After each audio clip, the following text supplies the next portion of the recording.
Sanità e scuole, in particolare la sicurezza sismica, ancora un sogno in molti edifici che ospitano i ragazzi veneti. Sono questi alcuni dei settori in cui il candidato presidente Arturo Lorenzoni, il Veneto che vogliamo e parte del centro-sinistra a sostenere la sua corsa, immagina di investire i fondi destinati alla regione dal Recovery Fund. Degli oltre 200 miliardi in arrivo in Italia dall'Unione Europea, 4 potrebbero essere destinati al Veneto e la regione deve essere pronta. Quando mai il Veneto ha visto un ingresso di 4 miliardi gratis, più il resto attraverso i meccanismi di restituzione?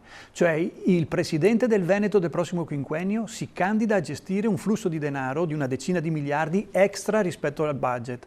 È un'occasione storica per sistemare le magagne che abbiamo e per rilanciare la nostra economia. Ma ci vuole una visione lucida, non dobbiamo gestire. Dobbiamo avere un programma chiaro. Io sto preparando i punti. Dobbiamo andare da Conte e dire queste sono le modalità di utilizzo della Regione Veneto.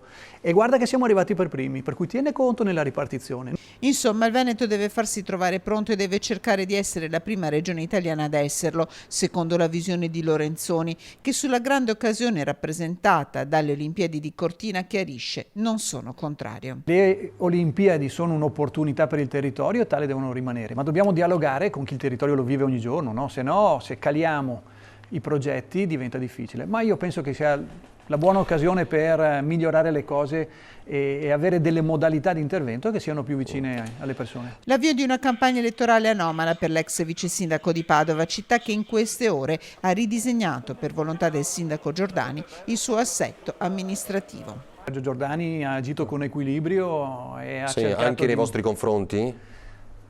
Ma io avevo dato delle indicazioni differenti a Sergio e ne ha tenuto conto solo parzialmente, ma questo non vuol dire che io abbia di che lamentarmi. Far parte di una maggioranza vuol dire portare un contributo, ma poi rispettare diciamo così, le scelte di chi ha la responsabilità di farle.